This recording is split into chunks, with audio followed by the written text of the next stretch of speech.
Bien, entonces vamos a comenzar la clase de hoy. Espero que me escuchen bien atrás. ¿Sí?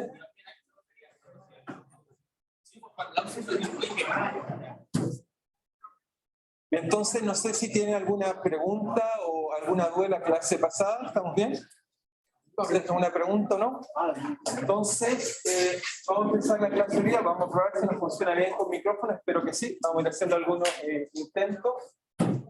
También, por suerte, están colocados el control remoto, así que quizás vamos a tratar de grabar un poco mejor la clase también, para que sea útil para todos. Lo primero que iba a decir es que, bueno, estoy mirando las notas y quedé un poco preocupado, sobre todo con el control renunciable, así que vamos. Esta semana también tenemos control renunciable, así que lo que voy a hacer es que voy a tratar de estimar bien si funcionan las cosas.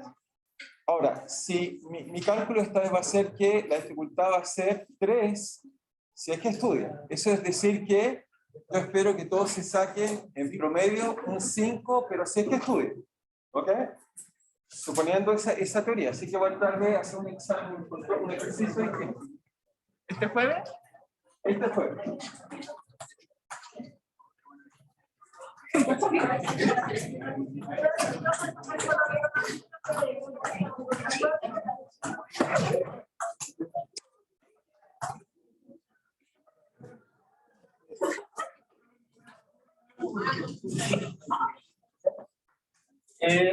No sé si tienen alguna otra duda o pregunta. O sea, obviamente tienen que ir estudiando. Les recuerdo que les recomendé varios libros. Voy a tratar de buscarles más libros de ejercicios, más o menos como el tipo de dificultad que yo espero someterlos, digamos. Pero creo que lo que voy a hacer es, incluso creo que voy a ir a las fotocopias al frente, algo aquí. Hay una base grande de pruebas antiguas que se las voy a recomendar, porque yo creo que eso les va a ayudar a tener aún más entender el tipo de dificultad. ¿Okay? Y mi consejo es siempre que hagan lo más posible el problema, pero traten de estudiar. ¿Okay? ¿Sí? ¿Sí? La primera vez que lo subí en material. Si buscas en material, debe estar ahí, es un archivo zip donde están todos los controles y ejercicios que he hecho así.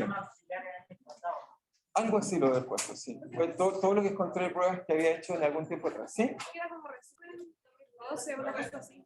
¿Cómo? Resumen 2012, una cosa así. Ok, se llama resumen 2012 el archivo por si acaso, pero lo puedes preguntar a cualquier compañero y lo debiera descubrir. De todas maneras ya lo subí, ¿sí?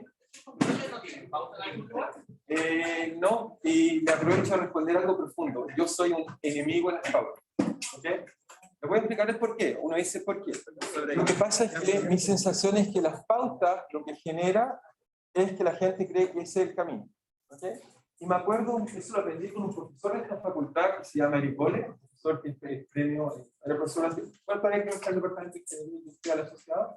Es un ingeniero matemático, fue profesor del departamento de matemáticas, premio nacional, digamos, es un gran investigador, y siempre decía que de pequeño siempre dibujaba pajaritos en 3 pies, ¿okay? Hasta que en el colegio la profesora dijo que eso que no estaba bien, tenía que hacer pajarito de 2 pies, y le mató la creatividad de hacer pajarito de 3 pies. Ahora, ¿por qué digo esto? Mi problema es que cuando hay un problema, o cualquier ejercicio, cualquier problema, uno tiene muchas formas de resolverlo.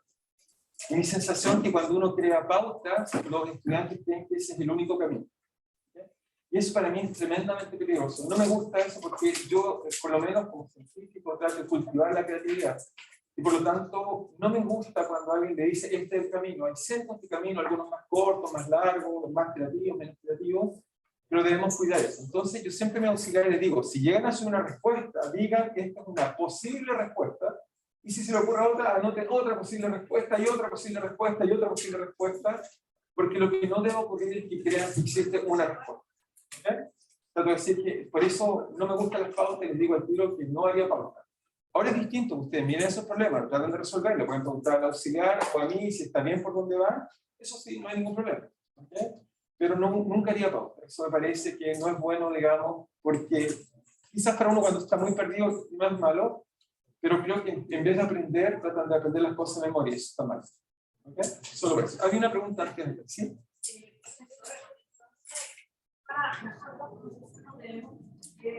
No hay control. Recuerden que el control va a ser el control.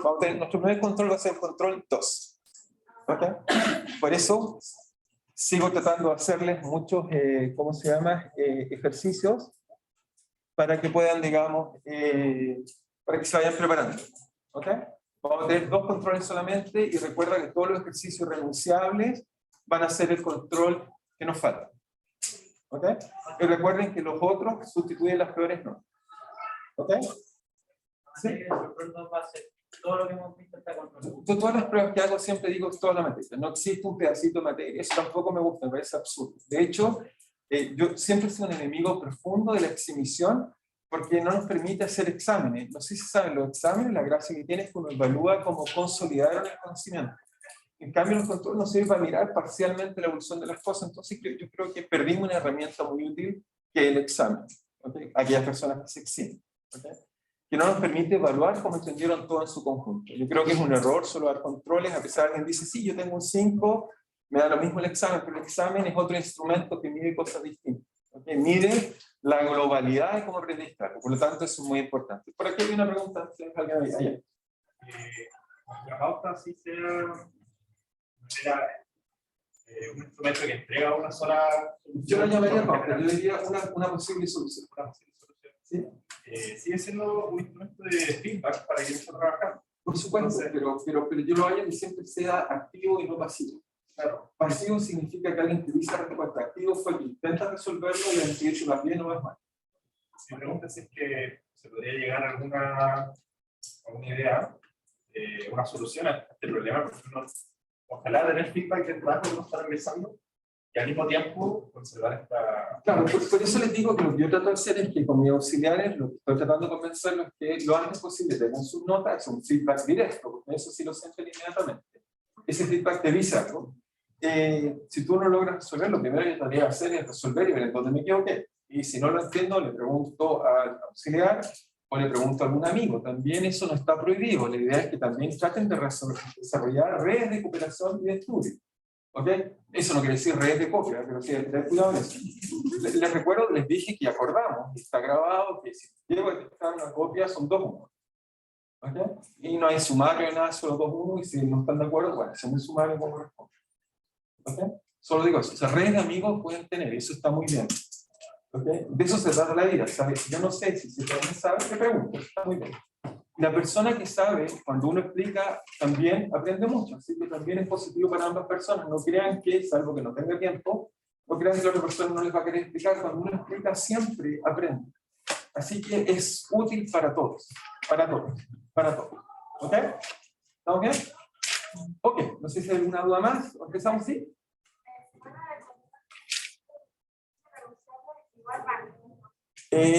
Si es que fuera el caso, yo lo alternaría, es decir, lo transformaríamos voluntario y buscaríamos el suficiente y renunciable para evitar ese toque, esa colisión. ¿Ok? Tratemos de ser lo más flexible y razonable posible. ¿Estamos bien? Claro para todos. Entonces, tampoco les he preguntado, pero aprovecho de preguntarle brevemente, estamos hablando de cosas generales, no sé si los videos les han sido útiles. Yo sé que no quedan muy bien grabados, pero mi idea es que por último les sirva para escuchar la clase y uno quizás aprenda un poco mejor. Pero bueno, voy a tratar de ir mejorando un poco en qué pizarras pueden mirar y grabar mejor, para que eso sea mejor. Pero desgraciadamente usamos la pantalla, etcétera, etcétera. En otros lugares hay tecnología un poquito mejor, son más caras, uno se coloca algo que cuelga y la cámara uno lo sigue y amplifica, etcétera.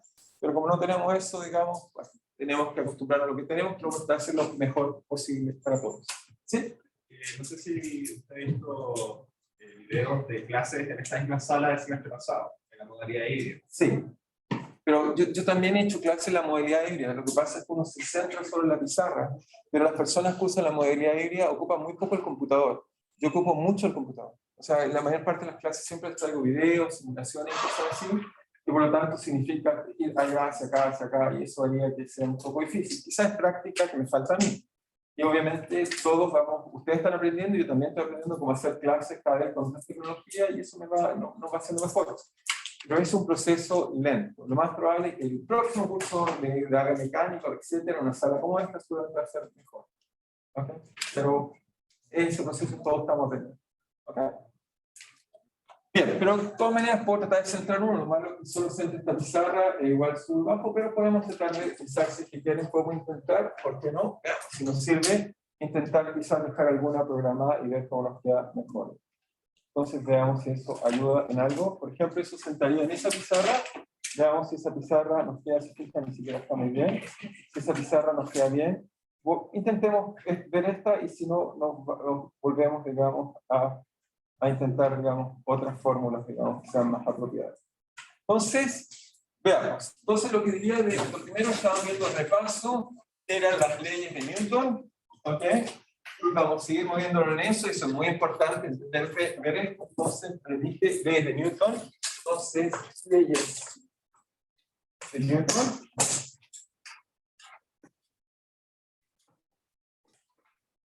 Entonces, habíamos visto la primera ley, que era la inercia, y estamos de acuerdo, primera ley, que todas son la misma ley en realidad, pero bueno, fueron así, primera ley, llamamos inercia, y esencialmente lo resumimos en forma matemática, simplemente un lenguaje cómodo, práctico, compacto, nos dice que cuando una partícula se mueve, se está libre interacción, su momentum se conserva. Y esta ley entonces la escribimos así y quedamos, digamos, contentos de que su momentum se conserva, así nos queda así, y esto entonces nos da 6. ¿Okay? Y les traté de ilustrar un ejemplo de la vida cotidiana, pero tienen muchos, pero espero que no olviden, por lo menos, bueno, quizás no a todos les gusta, pero supongo que no se olviden, entonces vean esa imagen que les dije de skateboard. De todas maneras les dejé un video en la página del curso, si alguien quiere ver, y eso entonces cuando funciona, entonces solo gracias a esto, también gracias a esto funcionan, digamos, cuando lanzamos misiles o, bueno, todo tipo de lanzamientos, digamos, requiere el uso, digamos, de conservación de momentum, hace que estos viajes, digamos, son ¿ok? Entonces, con eso tenemos bien la primera ley, y después nos pasamos a la segunda ley, que era lo que queríamos incluir. La segunda ley, entonces la segunda ley es la ley que yo llamo interacción, en realidad es lo que llamaría dinámica, pero bueno, ya vemos, segunda ley de interacción. Entonces Newton va a resumir el conocimiento de muchos otros, en donde va a usar la idea esencialmente a decir que cuando el momentum varía, entonces el momentum solo puede variar si en este caso entonces tenemos una fuerza. Por otro lado, eso nos permite introducir el concepto de fuerza. Solo hay cambio de momentum si es que hay fuerzas. ¿Ok? Y lo que hicimos en la clase pasada fue una lista de fuerzas. Cuando estamos hablando de fuerzas, hablamos de fuerza gravitacional, hablamos de fuerza eléctrica. Todos esos ejemplos me van a servir. Eléctrica. También hablamos de fuerza, si me acuerdo bien, elástica. Fuerza elástica. También les hablé de fuerzas, eso fue cultura general, por supuesto no vamos a hacer el curso, pero bueno, podría ser un modelo clásico, un átomo, y decirle más o menos cómo es la fuerza nuclear, y pedirles calcule cómo se mueve un núcleo, ¿ok? Por ejemplo, ¿ok? No se podría ocurrir algo así. Entonces también les hablé entonces de fuerza nuclear, de fuerza fuerte, y de fuerza nuclear. En realidad nuclear tenemos dos, fuerza fuerte, ¿ok? Eso es la parte del núcleo nuclear. Y también hablamos de fuerza débil. Les estoy contando un poco de eso, de cultura general sobre todo, me preocupa más que nuclear, me preocupa que al menos sepan eso, cultura general, ¿ok? Me parecía absurdo que salgan de la universidad sin saber ese tipo de cosas como cultura general. Y entonces me faltó, y creo que fue la última pregunta que me preguntó por aquí, simplemente cada vez se cambian y me vuelve a costar pensar quién era que me hablaba, ¿ok? Pero hablamos, yo creo que la otra persona que me mencionó una fuerza, que era la fuerza de normal, creo que me dijo otro nombre, pero yo lo voy a llamar fuerza de restricción. ¿Cuáles son las fuerzas de restricción? No sé si hay una duda hasta ahí, porque todas las otras ya las comenté. No sé si hay alguna duda o pregunta hasta ahí o estamos bien. ¿Estamos bien hasta ahí? ¿Sí? Muy bien. Entonces, fuerza de restricción. ¿Qué son las fuerzas de restricción? Son fuerzas que vamos a ver o vamos a descubrir. Aquí está esta lápiz. Vamos a descubrir, digamos, son fuerzas que tienen que ver porque uno restringe el movimiento. Entonces notemos esta idea, antes de, digamos, son fuerzas, fuerzas originadas por restringir el movimiento. Ahora, técnicamente, uno se pregunta si realmente son fuerzas o no. Yo diría que son fuerzas efectivas, quizás, te puedo explicar por qué. Fuerza efectiva. Hagamos ejemplo, para ejemplo, y tratar de entender por qué digo que son fuerzas efectivas. Por ejemplo, yo en estos momentos estoy acá, arriba, digamos, estoy sentado o parado, no sé cómo quieran verlo, y entonces los estoy mirando a ustedes, digamos, y estoy acá. Estoy bajo el efecto de fuerza de gravedad. Y entonces, como estoy bajo el efecto de la fuerza de gravedad, la pregunta que uno se debería hacer, si está bajo el efecto de la fuerza de gravedad, es preguntarme qué es lo que me impide bajar. Y todos ustedes dirían, bueno, si hacemos un diagrama de cuerpo libre, nos colocamos el centro masa, ya vamos a hablar de eso en el futuro, pero apenas a su intuición, uno diría tener una fuerza de gravedad hacia abajo, y existe una fuerza que me impide, que debería colocarlo en otro color, hacia arriba, que es la fuerza de restricción, que es la normal. ¿Ok? En este caso, la normal es la fuerza de restricción. La pregunta, ¿restricción a qué? Acá, ¿sí? Lo que me sujeta sobre el piso, ¿sí? Pero, ok, entonces eso es porque me impide penetrar sobre el piso. Pero la pregunta es, ¿de dónde viene esta fuerza? ¿Cuál es el origen físico de esta fuerza? Tiene que tener una razón real, ¿ok? Esta no es una fuerza fundamental. Esta es una fuerza que es consecuencia de que yo no puedo atravesar el piso. ¿Pero por qué no lo puedo atravesar? ¿Por qué no, si yo intento, digamos, que si yo hago mi mejor esfuerzo y le pego un golpe y lo voy a atravesar, y entonces me pongo a practicar, y de repente digo, ¿qué ahora? No puedo. La pregunta es, ¿por qué no pude? ¿Qué fue lo que detuvo que no lo pudiera atravesar? ¿Cómo responderían eso? ¿Cómo le explicarían a alguien, por ejemplo, un peatón? ¿Cómo le explicarían a un peatón? Mira, si tú tratas de golpear eso, no lo vas a poder hacer. ¿Por qué? No van a decir, no, es una fuerza normal. No, ¿por qué? ¿Cuál es la razón real? ¿Cuál es la razón? Recuerden, para responder hay que levantar la mano. ¿Cuál es la razón por la cual no puedo pasar? ¿Sí? ¿Allá primero? La fuerza, no tiene que ver con la acción-reacción. La reacción es que me dolió la mano, pero no hemos hablado de eso. Eso es real. Les dije, se me dolió. ¿Okay? Era un dolor que puedo soportar, si no es nada. ¿Sí? Pero la pregunta es, ¿qué es lo que me tiene la mano? ¿Sí? Pero, ¿cómo es atravesar como separar, por ejemplo, dentro de una multitud, atravesar sería separar la multitud? Muy bien, muy bien. ¿Y entonces qué es lo que tengo que separar? En este caso, la tierra o el suelo. Ya, pero ¿de qué está hecha la tierra y el suelo? Muy bien, ya lo dijeron por ahí. Pero, ok, entonces fíjate, el problema es que para penetrar necesitaría agarrar esos átomos. Ok, vamos a hacer esa representación que le gusta a la gente. Agarrar esos átomos que están ahí, son muchos que están ahí, y separarlos. Pero ¿por qué no los puedo separar? ¿Qué los afirma? ¿Qué hace que esos átomos no se quieran separar? ¿Qué hace que no pueda romper la materia? ¿Qué le da estabilidad a la materia? ¿Qué hace que no pueda romper algo? ¿Pero cuál fuerza?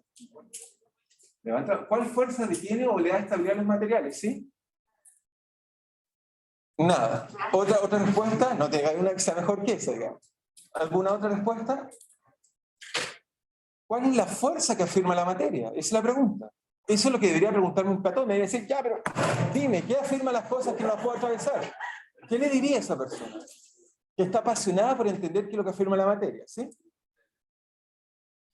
Bravo. Esa es la fuerza fundamental, importante, que detiene las cosas. Esa es una fuerza intensa y por eso nos cuesta mucho. La gravedad es una trivialidad. Tomo esto que está acá, la gravedad lo está tirando al piso, yo tomo mi mejor esfuerzo y hago así. Ups, no tengo ningún problema. La gravedad, una cosa trivial, la gravedad. Pero si trato de romperlo, la fuerza eléctrica es enorme. Me cuesta, no puedo romperlo. Me cuesta un montón. Un montón. Es muy intenso. De hecho, podemos intentar hacer cosas, digamos, déjenme dar un ejemplo acá. Por ejemplo, esto puede ser un buen ejemplo. Si toman esto que está acá y lo tratan de romper, estos livianitos, chiquititos, para romperlo, debo usar la inteligencia. Me cuesta mucho. Para romperlo tengo que hacer una pequeña fractura y ahí la energía se va a aglutinar y cuando lo tire, por ahí tiene que salir. Si lo hago bien, por ahí va a salir. Si rompo si sea una buena fractura, por ahí se va la energía. Pero si no tiene fractura, cuesta mucho. ¿Okay? Imagínense esto, que es delgado. ¿Ok? Lo que lo afirma es la fuerza eléctrica. Esta sí que es una fuerza importante. Mover las cargas, desplazar las cargas me cuesta mucho. Y esa posición de las cargas es la que sostiene el material y hace que no lo pueda penetrar. ¿Ok? ¿Está claro para todos? Es esa la fuerza, no es una fuerza porque no sé por qué ocurre que la gente dice, no, es la fuerza normal. Y dice, pero ¿cuál es esa fuerza? La fuerza normal es una consecuencia de que los electrones que están acá, que son muchos, hay muchos, o sea, los átomos que están acá son del orden de 10 elevado a 20 y tantos, porque hay muchos, un número gigantesco. La interacción de todos esos electrones, cuando yo los desplazo un poco, no les gusta, les dije que la fuerza eléctrica es 10 elevado a 34 veces más grande que la fuerza gravitacional. Es una fuerza monumental. Es esa fuerza la que afirma la materia. Entonces, si yo quiero romper algo, por ejemplo, cuando uso un cuchillo, lo que rompo son átomos. Y eso me permite romperlo. ¿Ok? Pero lo rompo a través de poner otro material muy duro que me permite romper enlaces. ¿Ok? Cuando vienen con el cuchillo y rompen mantequilla, lo que hacen es eso, rompen enlaces. ¿Ok? ¿Todos lo ven? ¿Está claro para todos? ¿Son preguntas? Sí. Muy bien, ahora sí. Pero, ¿qué pasa, por ejemplo, no sé, con el agua? Y yo me tiro al agua y yo taquizo el agua. Sí, porque el agua justamente, cuando tú ves, tiene una diferencia fundamental. ¿Cuál es la diferencia? Si te miras en la calle, ¿cuál es la diferencia entre el agua? ¿Cuál es la diferencia? ¿Qué tan denso es? Muy bien, no, puede ser menos denso. Hay cosas que flotan en el agua, digamos, puedes colocar, no sé, distintos materiales, la madera, por ejemplo, flota en el agua y anda a romper la madera con respecto al agua. No tiene que ver con la densidad. Así que eso es falso. No es la densidad, que es lo que hace entonces la diferencia entre un sólido y un gas. La estructura, ¿cómo están las cargas? Las cargas es importante, o sea, ambas tienen carga eléctrica, pero la forma con que están unidas esas cargas eléctricas hacen cosas muy distintas. ¿Okay? Ya están aprendiendo un poco de química, a pesar que no les enseñan mecánica cuántica, parece, digamos, religión. Si uno lo estudia bien, la mecánica cuántica nos enseña el tipo de enlaces que llamamos covalente, no covalente, nos enseña cómo esos electrones se transponen y cómo interactúan con los núcleos y qué es lo que le da fortaleza a la materia. ¿Ok? Eso es fundamental para entender entonces lo difícil que me cuesta romper un material. Pero entonces, si alguien me pregunta en la calle, un peatón, digamos, que está desesperado por entender la materia, me dice, profesor, díganme, ¿por qué no puedo? ¿Por qué? ¿De dónde viene la normal? La respuesta sería el origen de la normal, el origen de la fuerza que llaman normal, es el efecto colectivo de interacción entre los átomos o moléculas.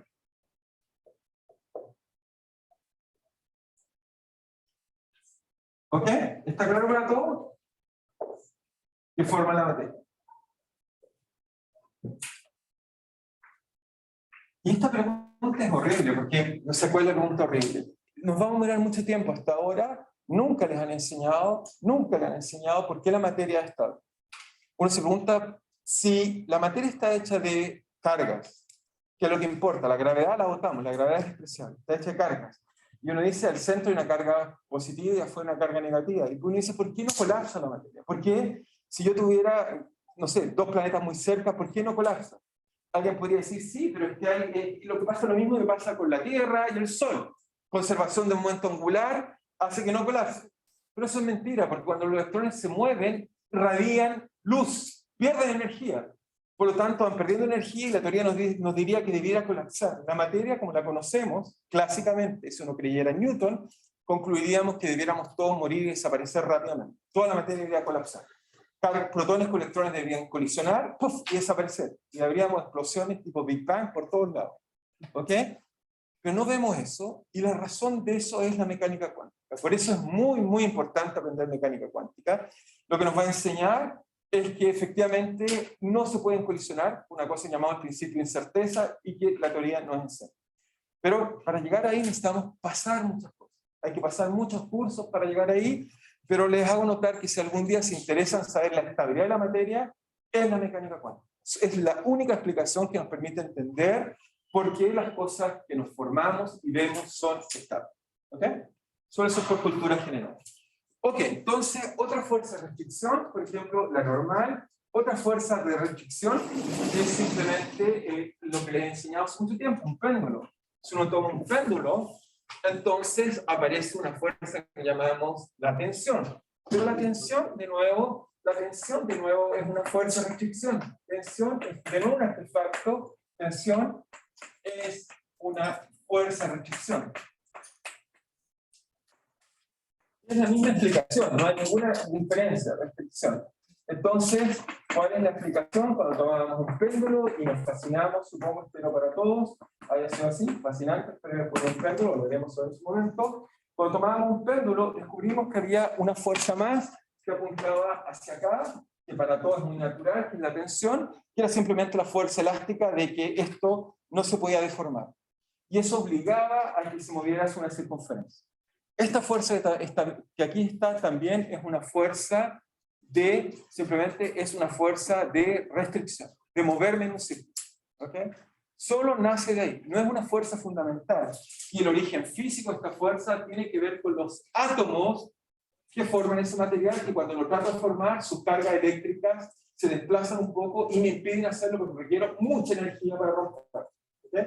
Cuando toman cualquier cuerda, o esta, bueno, acá tenemos un péndulo, se me ha olvidado. Tenemos este péndulo hasta acá, si yo trato de romper ese átomo, en este caso un plástico, fácil de romper, pero igual me costaría un poco. ¿Ok? ¿Estamos de acuerdo? ¿Estamos bien hasta ahí? ¿Está claro para todos? Muy bien. Bien, me falta una fuerza que me gusta que vamos a estudiar hoy. No sé si alguien, de todas las fuerzas que le escribí, extraña una. ¿Hay alguna fuerza que no haya mencionado? Solo porque estoy chequeando. ¿Cuál? Disipativas, muy bien. Las fuerzas disipativas también son muy bien. Okay, hay una, muy bien, disipativa. En realidad me faltan dos, estaba pensando otra, pero por supuesto, fuerzas de interacción entre materiales. Entre materias. ¿Por qué puse entre materias? Porque uno puede tener dos tipos, y esas pueden ser, la materia puede ser en sus distintos estados, gases, fluidos, hay más que estas, por supuesto, pero supongo que son las que más conocen, sólidos. Entonces, la primera que tenemos de interacción es simplemente tomamos una superficie, colocamos otra arriba, y cuando la tratamos de desplazar, aparece algo extraño. Aparece una cosa que nos gusta llamar fuerza de roce. ¿Ok? Fuerza de roce. Esta fuerza de roce se debe esencialmente, y todos, bueno, lo conocen bien, basta que froten sus manos, inmediatamente la sienten. Esta fuerza de roce, ¿a qué se debe? Es una fuerza difícil, también es una fuerza colectiva que se debe a la oposición de un material con respecto al otro. Y su origen, de nuevo, es eléctrico. Eléctrico. Son las cargas eléctricas del material que forma acá, que ven las cargas eléctricas del material que se forma acá, y esta interacción. ¿Okay? Y el roce, de hecho, por ejemplo, el mejor ejemplo para entender esto es, no sé si lo han hecho alguna vez, tomen un vaso de vidrio, lo limpian bien con agua y colóquenlo arriba de un plato de vidrio, no sé si han intentado hacer eso, y empujen. Van a escuchar que suena así, suena horrible y cuesta hacerlo. La razón de eso es que los átomos de vidrio, si está limpio, ven vidrio arriba y ven vidrio abajo, y por lo tanto rápidamente se conectan. Y por lo tanto me produce una fricción enorme. Mi mano, por ejemplo, como tiene cierta propiedad y esta otra, cuando hago fricción la siento, pero no es tan intensa, los enlaces atómicos no son tantos. Cuando algo interactúa con el mismo, es muy fácil hacer muchos contactos y eso aumenta la fricción. Así que les recomiendo que intenten hacerlo con vidrio, van a ver que suena interesante, suena horrible, suena como van a sentir que están cortando el vidrio. Pero háganlo para que sientan la sensación. Ahora, esta fuerza, modelarla, es dolor de cabeza. Y uno la tiene que modelar rápidamente en la mecánica porque necesitamos para entender las cosas. Por ejemplo, cómo hacemos pirámides, cómo traslada un objeto, etcétera, etcétera. No podemos evitar la interacción que llamamos sólido-sólido. La interacción entre dos sólidos, sólido-sólido, es un problema difícil estudiado desde mucho tiempo. Los egipcios, por ejemplo, lo entendieron muy bien. Para trasladar cosas, trataban de colocar materiales distintos para poder disminuir la fricción. Cuando tenían que mover grandes bloques de piedra, si lo colocaban sobre la piedra, era muy, muy difícil. Así que aprendieron colocando arena, aprendieron un montón de cosas y establecieron. Leonardo da Vinci incluso también hizo algunos trabajos importantes en entender cómo es la fuerza de fricción. ¿Okay? El resumen final fue hecho por un francés llamado Monetton, que logró establecer bien cómo hacer la ley de fricción. ¿Okay? Sin embargo, lo más probable es que le enseñaron la ley de Coulomb, que es la ley más burda y simple, donde uno expresa todo y una aproximación bastante grosera a la fricción.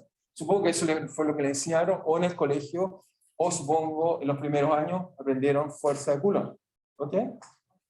¿Ni siquiera fuerza de Coulomb? ¿No? ¿Nadie conoce la fuerza de Coulomb? ¿No? Levanten la mano, ¿quién conoce la fuerza de Coulomb? Solo voy a hacer un test. ¿De verdad no le enseñamos fuerza de Coulomb? Nada. Ok, entonces guardo unos segundos y enseñar la fuerza de Coulomb. Entonces, la fuerza de Coulomb esencialmente nos dice que cuando un objeto está en reposo y yo lo empujo, está en reposo, entonces fuerza de Coulomb. Coulomb trató de resumir estas ideas. Fuerza de Coulomb. Coulomb es el mismo que va a ser importante que va a entender Coulomb, pero para la fricción. En las cargas eléctricas, para la fricción. Entonces, Coulomb lo que va a hacer esencialmente es tratar de tomar objetos y los va a someter a fuerzas. Y entonces, lo que va a descubrir, después de hacer muchas experiencias, es que hay una fuerza de oposición, ¿ok? Que es la fuerza de fricción, ¿ok? Fricción, llamamos la fricción. Y esta fuerza de fricción, entonces, esta fuerza de fricción va a ser de la siguiente forma. Primero que nada, si el objeto está en reposo, entonces, para objeto en reposo, lo que hay que aprender para objeto en reposo, para objeto en reposo, la fuerza de fricción, es igual a la fuerza aplicada.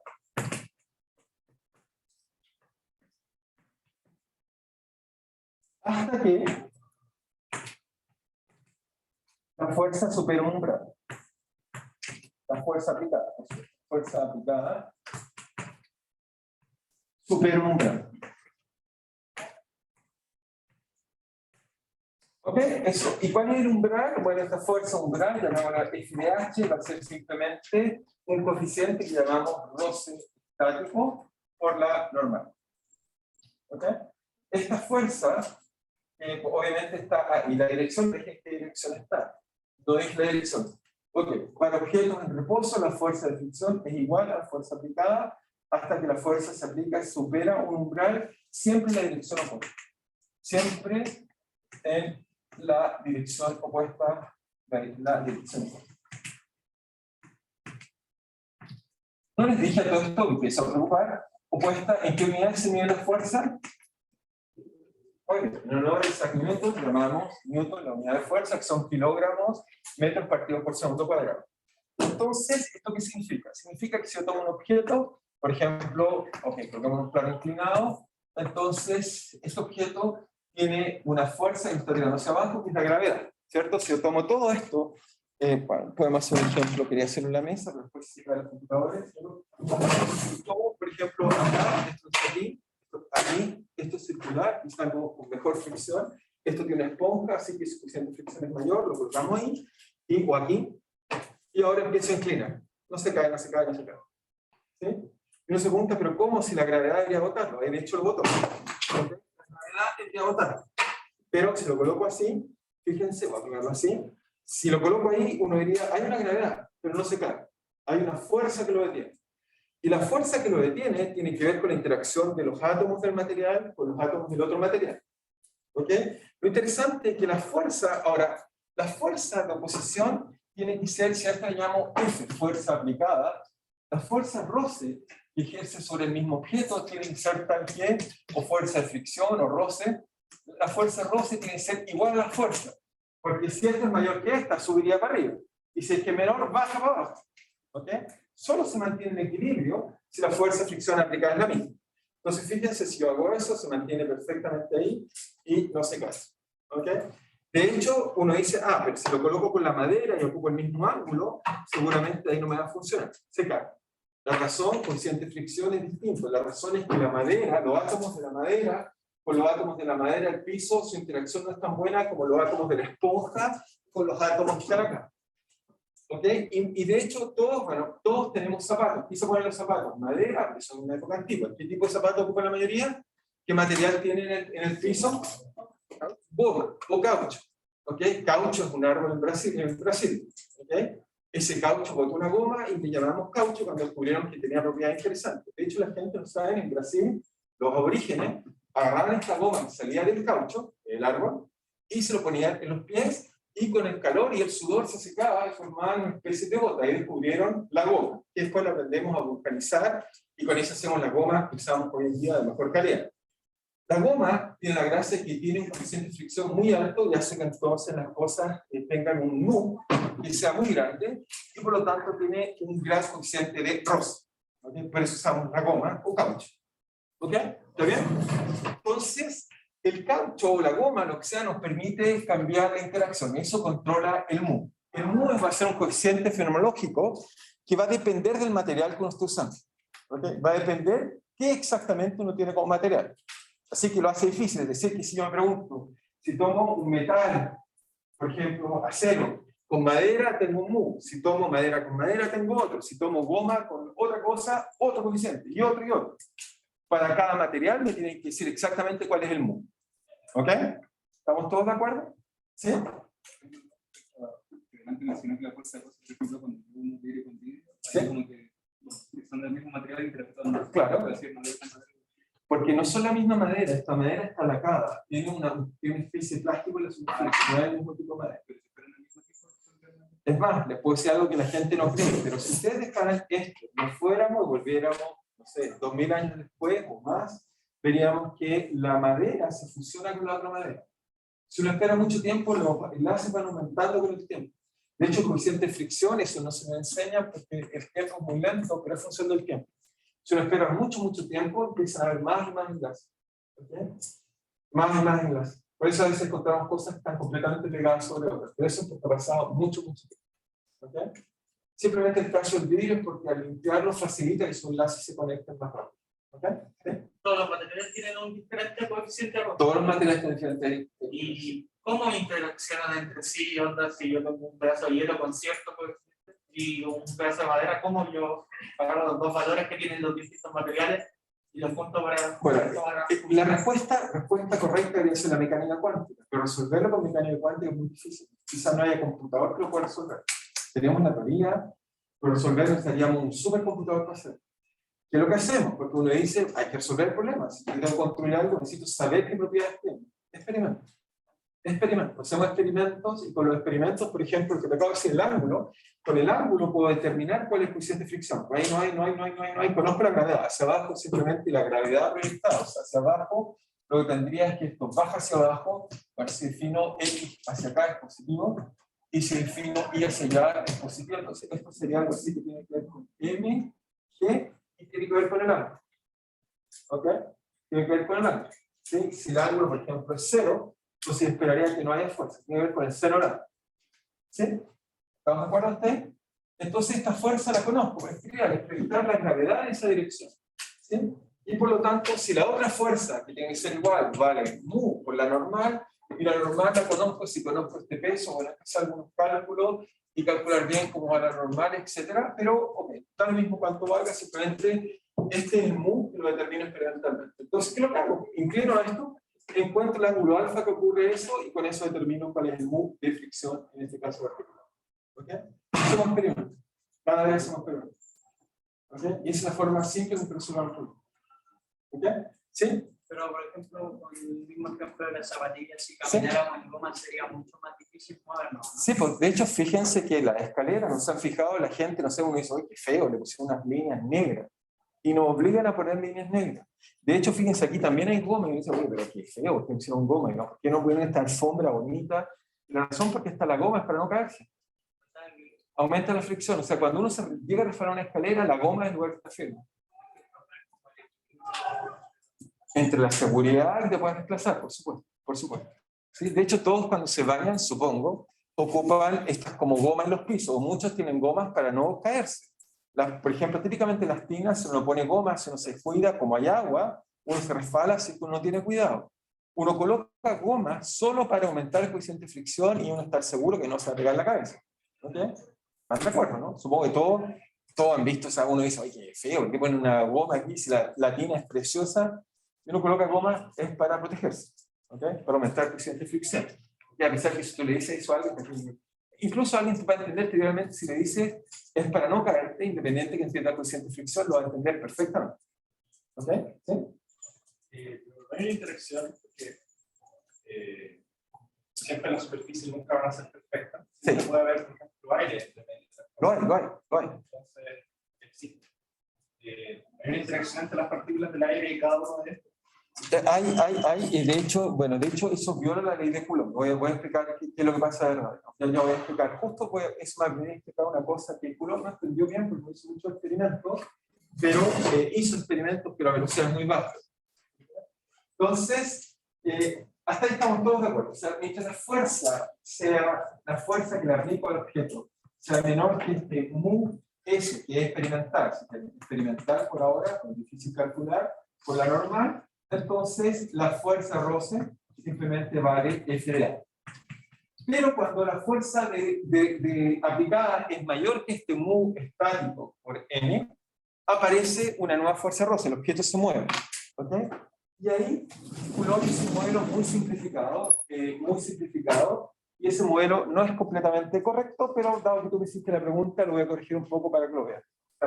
Entonces, en el caso que F se mueva, entonces en el caso que F, si la fuerza aplicada sobre el objeto es mayor, la fuerza aplicada es mayor entonces que el mu estático por n, entonces la fuerza de fricción vale en este caso simplemente, vale si la fuerza de fricción, o lo de roce, entonces va a ser simplemente, va a ser igual a qué cosa. Va a ser igual a un coeficiente dinámico por la normal en la dirección opuesta a la velocidad. ¿Ok? El objeto se desplaza, así que tiene una velocidad, entonces es una dirección opuesta. Es decir, que si lo graficas, y uno lo graficaría así, graficarías velocidad, y acá graficas la magnitud de esta fuerza de roce, uno descubriría que la magnitud de esta fuerza de roce es, si entonces el objeto, entonces me queda que, fíjate, esto es solo una flecha, eso es solo una flecha, la flecha opuesta al movimiento, es decir, si alguien no lo ve, este vector unitario lo que me dice es que si este objeto se mueve hacia acá, la fuerza de roce se aplica hacia acá, porque B unitario partido por B, el vector tangencial, de hecho ya lo conocemos, con signo menos acá afuera me queda hacia arriba. ¿Ok? ¿Estamos todos de acuerdo? Ahora, eso significa que esto es un 1, y esto me dice que es mu D, mu dinámico, coeficiente por la normal, así que tengo una fuerza que es así. Salvo cuando es 0, que el 0 la fuerza es 0.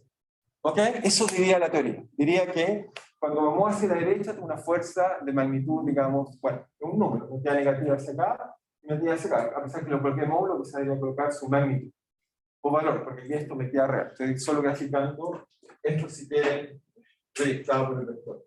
Así para que me quede la forma. Ahí sí está correcto. ¿Ok? Entonces, eso es lo que descontroló Coulomb. Este es el resultado de lo que llamamos fuerza de fricción de Coulomb. Fuerza de fricción de Coulomb. Fricción, en este caso hablamos sólido. Coulomb. Pero, como alguien dijo muy bien, y basta hacer experimento, cuando uno empieza a mover un objeto muy rápido, lo que pasa es que efectivamente empieza a volar. ¿Okay? Es lo que llamamos split en inglés. Déjame ver, lo podemos hacer con la tiza. Voy a intentar. Si aprieto bien la tiza, si voy suave, hace esto, fricción. Si voy fuerte, no, ese es muy fuerte. Así que esta pizarra es muy buena, digamos. Si fuera una mala pizarra, el lápiz debería empezar a saltar. Cuando uno hace, debería pasar más posible. Algo así. Empieza a quedar resto, pero esta pizarra está muy pulida, desgraciadamente. Es buena. Una mala pizarra, si uno lo hace, no lo puede hacer porque esto está muy bien hecho, digamos. Una mala pizarra, uno cuando lanza el papelito la pierde. ¿Ok? Ese saltar, uno puede mostrar que tiene cosas positivas y negativas. Cuando salta, se liberan enlaces, pero cuando cae sobre el sistema, empieza a ser enlaces con átomos más abajo. Así que es mucho más complejo el problema. Y cuando uno lo calcula con cuidado, haciendo experimentos más cuidadosos, esta ley sí depende de la velocidad. Y entonces, y uno dice, ¿cómo depende de la velocidad? Bueno, la correcta ley, en realidad, si uno, déjenme ver si traje otro color, interesante, no traje otro color, negro, azul. Entonces, lo que hace en realidad es que cuando uno la mira con cuidado, depende de la velocidad, lo que hace es que baja, después sube, y quiere hacer una cosa rara así.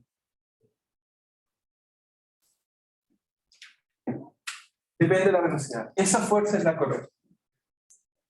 Pero lo que encontró es que, bueno, esa cosa es más o menos velocidad constante y le puso una constante. ¿Sí? Pero sigue siendo discontinua. Sí, no, discontinua siempre, porque la fuerza es de oposición, por lo tanto, si yo cambio de signo, se cambia de dirección. Brutalmente. Hacia el norte, hacia el sur. Eso es brutal. Eso no hay forma de evitar. ¿Ok? Y siempre es discontinua. ¿Ok? ¿Está claro para todos? ¿Alguien no entendió la fuerza? Por ahora en el curso vamos a usar solo fuerza Coulomb, pero necesito que todos la conozcan. Así que ahora cuando le pregunten ya saben lo que es la fuerza Coulomb. ¿Ok? En el futuro traté de explicar un poco más, quizá voy a explicar lo que hizo Amundsen y los experimentos, les voy a traer videos para que vean que es verdad y para que también puedan hacer, hay cosas interesantes. Por ejemplo, solo un ejemplo, acá nos sale que depende del área. Solo sale un coeficiente que depende del material. Y eso es extraño, pero es verdad. Si uno toma un material y trata de calcular el coeficiente de fricción, si lo coloco vertical o lo coloco horizontal, la normal es la misma. La normal es la misma, tiene el mismo peso. La superficie es más grande. Y uno se pregunta, ¿pero por qué no a mayor superficie hay más átomos conectados? Y la conclusión es que no. Y se lo explico en 2 segundos antes de ir a la pregunta que han levantado la mano. Por si acaso no puedo preguntar. ¿Okay? La razón por la cual está es muy simple. Pregunta, imagínense que yo tomo esta tabla y le empiezo a colocar clavos de distinto tamaño. Algunos le pego fuerte, otros no le pego tan fuerte. Yo quiero clavos, pero de distinto tamaño. Pregunta, si lo dejo caer, ¿cuántos clavos tocan el piso? Hay un teorema matemático que nos dice cuántos clavos tocan el piso si lo dejo caer. Están con todos distintos tamaños. ¿Cuántos clavos tienen que tocar el piso? Sí, pero ¿cuántos? No, obviamente los más grandes. ¿Cuántos? Esa es la pregunta. No 1, 3. Con 3 forman un plano. 3. Uno puede mostrar que le puedo colocar todos los clavos que yo quiera. Ese fakir me puede colocar todos los clavos que quiera para acostarse a dormir. Pero cuando se coloque ese fakir, va a sentir que si son de distinto tamaño, esencialmente va a ser 3 o un poco más al azar, que son los mismos. Pero por eso las mesas las hacemos de 4 o 3 patas. ¿Okay? Si le coloco una mesa 40 patas, no me sirve de nada. Solo se va a apoyar en 3.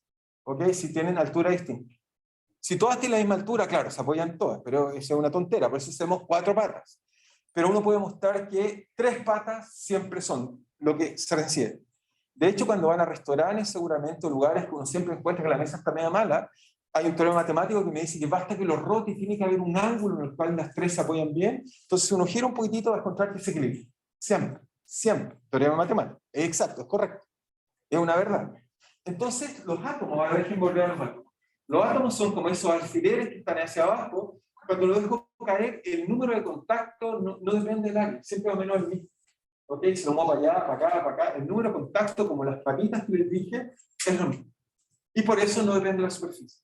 Y entonces, ¿cómo uno lo puede checar? Y eso uno hace experimentos bonitos, uno coloca un resorte, aplica la ley de Hooke, y uno coloca el objeto, calcula, digamos, le aplica, por ejemplo, se mueve la superficie de abajo, uno calcula cuánto se forma el resorte, después lo coloca vertical, encuentra ese cambio y uno descubre que no depende del área. Así que este coeficiente efectivamente no depende del área. Eso lo descubrió un montón, haciendo un montón de trabajos interesantes, y descubrió más leyes, pero entre eso descubrió que la fricción depende del número de contactos que tienen la superficie. ¿Okay? Por lo tanto, depende fuertemente de la rugosidad, porque la rugosidad me dice cómo están esos clavos. Cuando hago algo muy fino, va a tener muchos contactos. Cuando hago algo muy rugoso, va a tener menos contactos, tiene como muchas puntitas, y eso cambia fuertemente la fricción. ¿Okay? Eso cambia la fricción. ¿Okay? De hecho, la mayor parte de sus zapatos se fijan que podría decir, pero ¿qué hacen esta tontería de colocar una goma plana con algunas deformaciones? ¿Por qué no me coloco un par de gomitas y listo? Y más o menos eso es cierto, uno puede diseñar y ahorrarse material para encontrar cuál es la mejor fricción que puede tener el zapato o la zapatilla o no sé, o lo que quieran usar. ¿Ok? Exactamente lo mismo, no depende mucho del área. ¿Ok? Así que uno puede ahorrarse material sin quedar tú. Sí, ahora sí la pregunta que me querías hacer. ¿Se recuerdan? En base a eso, que se supone que mientras más plana o más lisa sea la superficie, más contacto tiene. Es como contraintuitivo según lo que he visto siempre, porque mientras más lisa la superficie, como que se resbala más rápido. Pero es que de acuerdo con qué lo haces, con qué. Por eso te dije, haz el experimento del vidrio. El vidrio tiene la gracia que es liso, es muy liso, liso con liso, colócalo y descubre lo que pasa con la fricción. Y después no lo limpies. Haz el vidrio sucio que tiene polvo. El vidrio normal se llena de partículas de polvo. Entonces, al colocarlo sobre otro, lo que hace rodar en realidad no es vidrio con vidrio, lo que hace rodar son partículas de polvo sobre partículas de polvo. Y eso son como pelotitas, así que eso es fácil. Por eso les dije que hagan el experimento, limpien eso, les va a quedar muy liso, y puesto sobre la superficie lisa, la fricción es importante. ¿Ok? ¿Ok? Esa es la razón por la cual hay que usar eso. Claro, ¿por qué lo puedo hacer roce multiplicado por ese reactor unitario? Para decir en qué dirección da, no olvides que es un vector, o sea, tengo que saber en qué dirección da. Eso que está ahí, elegantemente, es una forma de decir, siempre está en la dirección opuesta al movimiento. Una forma matemática de decir eso. Entonces, fuerza de roce era la pura magnitud. Es eso en la dirección opuesta al objeto, al movimiento. ¿Ok? ¿Estamos bien? Faltaría un... Ahí está bien. No, pero abajo. No, bueno, ahí puse multiplicado por el vector unitario. Si lo multiplicas por el vector unitario, le llaman. Lo proyecté. ¿Ok? Bien, no sé si hay alguna duda más del roce, con eso yo creo que es suficiente para lo que necesitamos saber. ¿Estamos bien? ¿Estamos todos claros? Entonces, lo que vamos a hacer ahora es una fuerza más, alguien más, y hay un problema bonito de eso, pero veamos qué fuerza más nos falta. ¿Alguien más se le olvidó una fuerza? ¿Sí? Centrípeta, ok, la fuerza centrípeta tiene que ver con el movimiento, pero eso van a ser pseudo fuerzas. Ya lo voy a discutir, pero lo voy a dejar. Nos falta una fuerza más simple que se le están olvidando. ¿Sí? ¿Cuál? La de empuje, ya, pero eso también tiene, la fuerza de empuje tiene que ver con la acción y reacción. Vamos a ver que eso también es otro tipo de fuerza. ¿Algún otro tipo de fuerza más fundamental? El peso lo dijimos, la gravedad. ¿Algo más? Bueno, se los presento, lo tienen acá, no lo han visto, pero tengo imanes. Hay una fuerza muy interesante, que es la fuerza magnética. O sea, son materiales como los que vienen acá, que tienen la gracia que se atraen o se repelen. Fíjense, ahí se repelen. Si los trato de unir, fíjense, no se quieren, se odian. ¿Okay? Le dice, oye, te quiero dar un beso. No. ¿Okay? No quieren. ¿Ok? Pero si lo doy vuelta, veamos qué pasa ahora. Ah, ahí sí se queda. ¿Ok? ¿Sí? ¿Qué es la fuerza magnética? Entonces vamos a entender la fuerza magnética. Fuerza magnética. Bueno, la fuerza magnética, no sé si saben, ¿por qué le llamamos magnetismo? ¿Alguien sabe? ¿Solo cultura general? Muy bien. Por un pueblo en Grecia, que ahí está el nombre, se llamaba Magnesia de Meandro, y en este lugar había, digamos, fuentes de mucha magnetita. ¿Ok? La magnetita es un material magnético. ¿Ok? Como este que está acá, simplemente que esto ya lo hacemos artificialmente, pero había mucha magnetita en forma natural, y ellos fueron los primeros que descubrieron, digamos, que había materiales que eran imanes y que se podían atraer o repeler. ¿Ok? Entonces, en honor a la ciudad, le llamamos magnetismo. Si habría sido descubierto en Santiago, ¿cómo le llamaríamos? Santiaguismo. Y entonces tendríamos materiales santiaguismo que se atraen y se repelen. Tan simple como eso. ¿Ok? Entonces, lo que hicieron, entonces, lo que descubrieron, digamos, la magnetita, o entonces la fuerza magnética, es que entonces en la naturaleza hay fuerzas magnéticas. Ya vamos a ver cómo las escribimos, magnética. Y entonces, esencialmente, lo que descubrieron es que había materiales que cuando uno los colocaba, como vieron bien, por un lado se quería y por otro lado no se quiere. De hecho, lo daba vuelta, se podía atraer. Entonces uno descubre que tienen polos, que llamamos norte y llamamos sur. Creo que usamos notación al revés, sur para azul y norte para rojo, igual, ya me equivoqué, no, claro, lo voy a seguir usando así. Entonces, si yo coloco acá, por ejemplo, un sur con sur o un norte con un norte, ¿qué es lo que viene a pasar? Colocan un imán en la misma dirección de su polo, ¿qué es lo que pasa? Se repite. ¿Okay? Como vieron ahí, si se trataba de dar un beso, entre comillas, eso estaba norte-norte o sur-sur, da lo mismo, se repite. Eso no se quiere, así que eso se repite. Y se quieren cuando entonces tenemos un imán acá y un imán acá, cuando tienen polos opuestos. Es decir, por eso hicimos los polos opuestos si quieren, de alguna forma, digamos. Ok, en realidad cambié la letra de sur, sur y norte. Y en este caso, si se quieren, y se traen, y como se dice, se acercan y se pegan. ¿Ok? Entonces, eso que está ahí, supongo que todos han jugado algún día en su día con imanes y saben lo entretenido, digamos, porque hay muchos juguetes de pequeños usamos imanes y con eso jugamos, etcétera. Supongo que vamos a entender cómo funciona. ¿Cierto? ¿Estamos bien hasta ahí? Ahora, cuando uno trata de entender, muchas gracias, eso no es un imán, esto está acá, es un material que se magnetiza, como ¿cómo se llama? Como lo que hacemos cuando tomamos un tornillo. El tornillo es magnético, la punta de ese atornillador es magnética, se acerca, induce una magnetización, como cuando colocamos una regla e inducimos que se cargue el papel, hacemos lo mismo, se induce una magnetización, ¡pum!, y se pega. Transforma en un imán débil. Entonces, lo que vamos a hacer ahora es cómo entender un poco más esta fuerza magnética, y para entenderlo un poco mejor vamos a hacer un problema bonito que demoró mucho tiempo. En realidad la persona que lo entendió bien fue con cables, ¿ok? Fue Ampère, el de la corriente. Ampère se dio cuenta que, bueno, el primero que se dio cuenta de algo interesante fue Oersted. ¿Okay? Oersted lo que hizo fue agarrar un cable, le pasaba corriente y se dio cuenta que las brújulas se movían.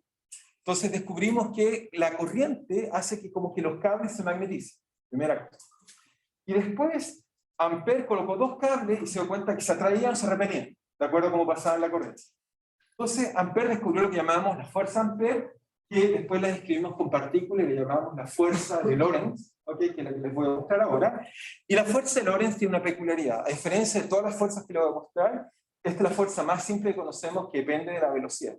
Depende de forma no trivial de la velocidad y genera cosas interesantes que les voy a describir inmediatamente. Entonces, el ejemplo, o la fuerza que vamos a estudiar, la llamamos la fuerza de Lorentz, en honor a Lorentz, que la descubrió hace 100 años atrás, más o menos. Pero ya Ampère la había entendido bastante bien, usando cables, simplemente no tenía partículas como Lorentz. Entonces, fuerza de Lorentz. ¿Cuál es la fuerza de Lorentz? Entonces, la fuerza de Lorentz es la siguiente idea. Uno tiene una partícula, ¿verdad?, que tiene una carga Q. Bueno, eso Ampère entendió que tenía que ver con las cargas, pero Lorentz lo va a probar mejor. Si la partícula se mueve, pongamos que instantáneamente una velocidad v, si la partícula se mueve y está bajo la influencia de un campo magnético, colocamos un campo magnético hacia acá, un campo, llamémoslo V, campo magnético,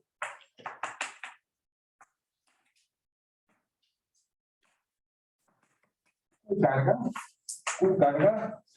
¿Alguien sabe qué unidad se miden las cargas? Solo por cultura general. Coulomb, muy bien. Se miden Coulomb. Y la fuerza de Lorentz es de la siguiente forma. Vale simplemente, si la carga está bajo la influencia de un campo magnético, entonces vale la carga por la velocidad de la partícula cruza el campo magnético. ¿Okay? Tiene una forma muy, muy interesante, muy distinta a lo que estamos habituados. ¿Por qué? Porque depende de la velocidad. Esta sí depende de la velocidad. Y es ortogonal a la velocidad. ¿Qué significa esto? Significa, fíjense, si yo me muevo en línea recta, entonces la fuerza, si hay un campo magnético para acá, me hace producto cruz con mi velocidad, hace que me saque la trayectoria. A esta fuerza le encanta hacer que haga cosas raras. Le encanta sacarla de la línea recta.